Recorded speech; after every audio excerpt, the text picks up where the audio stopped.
Selama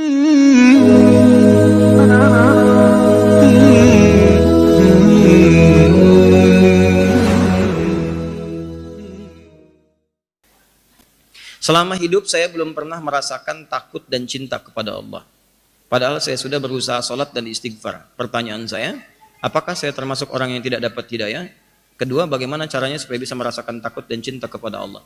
Anda datang ke sini saja sudah ciri takut kepada Allah. Anda menulis surat ini saja sudah tanda cinta dalam pandangan Allah. Sekarang cara mengetahui bagaimana saat kita dicintai Allah, bagaimana saat kita merasa takut dengan Allah. Urutkan kemudian urutan-urutan Qur'annya. Urutan pertama misalnya Quran surah ke-35 ayat 28. Paling kanan agak ke bawah sedikit. Ya, kata Allah, "Innama yakhsyallaha min ibadihi ulama." Sungguh orang-orang yang takut kepada Allah itu karangan orang-orang ulama, orang berilmu. Ulama itu jamak dari kata alim, punya ilmu. Untuk datang kemudian mendapatkan alim, untuk mendapatkan predikat alim, datanglah ke majelis ilmu. Anda sudah datang ke majelis ilmu, begitu Anda datang dapat ilmu disebut alim, jamaknya ulama. Nah, orang yang punya ilmu itu cirinya mulai takut dengan Allah Subhanahu wa taala. Jadi kalau Anda menemukan orang gelarnya ulama, kiai fulan, ustadz fulan, syekh fulan, atau punya ilmu, belajar dari majelis ilmu, pulang dari majelis ilmu, cirinya apa? Cirinya punya sifat khasyah. Khasyah itu rasa takut kepada Allah. Apa di antara ciri takutnya? Takut kalau bermaksiat Allah kemudian tidak menyukainya. Takut kalau berbuat Allah tidak ridha. Makanya kalau sudah ada ciri ini, misalnya takut berbuat maksiat, maka ini pertanda Anda sedang dekat dengan Allah Subhanahu wa taala. Mau bicara takut keliru, takut kasar, takut jadi olok-olok, gitu kan? Yang tidak pada tempatnya, Kalau berbuat takut salah menurut Allah. Kalau berjalan takut kalau salah langkah, sehingga jalannya teratur, bagus, baik.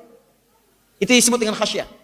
Makanya saya sering katakan, kalau Anda ikut majelis ilmu, tidak merubah Anda lebih dekat dengan Allah. Masih senang maksiat, kan? Jarang meningkatkan ibadah, maka pindah ke majelis lain. Termasuk saya, kalau belum mampu mendekatkan Anda dengan Allah, jauhi saya. Cari ustadz lain. Paham? Termasuk, mohon maaf, kalau ada orang gelarnya alim, ulama, kiai, habib, ustadz, siapapun dia, misal ya. Tapi perilakunya lebih mendekatkan dia kepada maksiat. Nah, maka ini penting dipertanyakan. Kata Quran dia bukan ulama. Karena ulama itu cirinya khasyah. Yang kedua, orang yang takut dan dicintai Allah adalah orang-orang yang senang bertobat. Istighfar. Makanya ketika ada orang tobat dari kesalahan seperti ini nih, dia nanya pengen berubah. Beliau bertanya pengen berubah, artinya kan pengen tobat. Pengen mendekat, pengen menjauhi. Saya pengen jauh dari maksiat, jauh. Nih, maksiat ini kalau pertama kita tobat masih dikerjakan, terus tobat lagi, terus sampai Anda merasa maksimal untuk bertobat. Terus berjuang. Datang lagi, perangi lagi. Datang lagi, perangi. Jangan putus asa dalam tobat. Jangan putus asa dalam tobat. Nih, Anda pengen tobat malam ini, tangisi. Belum bisa menangis, besok menangis. Belum bisa menangis, lusa menangis. Belum bisa menangis, tangisi diri Anda yang belum mampu menangis. Sampai Anda bisa nangis, maksimalkan. Sampai Anda wafat di hadapan Allah dalam keadaan sedang bertobat. Sampai wafat, berjuang. Begitu Anda wafat, datang ampunan Allah. Seperti orang yang pernah bunuh 100 orang itu. Dia pergi ke majelis ilmu, di jalan dia tobat. Tobat. Astagfirullah, ya Allah, saya salah. Istighfar. Salah, sampai wafat. Belum nyampe ke majelis ilmu, cuman dia tobat.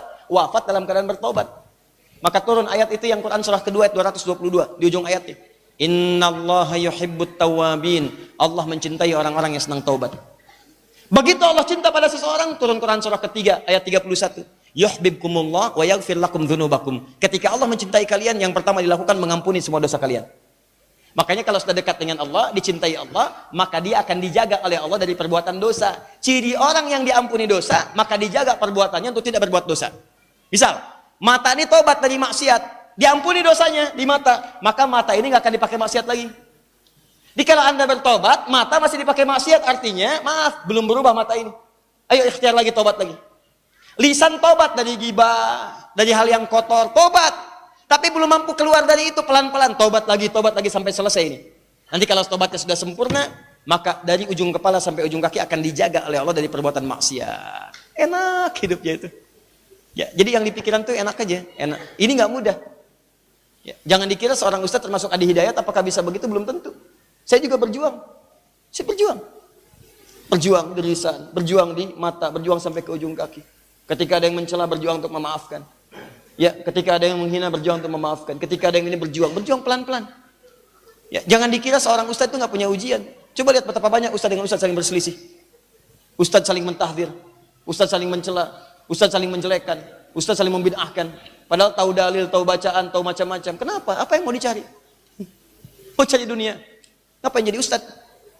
Mau popularitas, kenapa nggak jadi artis? Ya sudah, begitu Anda bicara tentang ustaz, maka urusannya akhirat. Selesai. Kalau ustaznya mencela, bagaimana muridnya? Kalau ustaznya bermaksiat, bagaimana muridnya? Maka carilah orang-orang baik untuk mendekatkan diri kepada Allah. Kalau saya dirasa kurang baik, tinggalkan, cari guru yang lain. Ya, ukurannya dekat dengan Allah, jauhi perbuatan maksiat, istighfar, terus berjuang. Insyaallah kita doakan sama-sama semoga dimuliakan oleh Allah Subhanahu wa taala.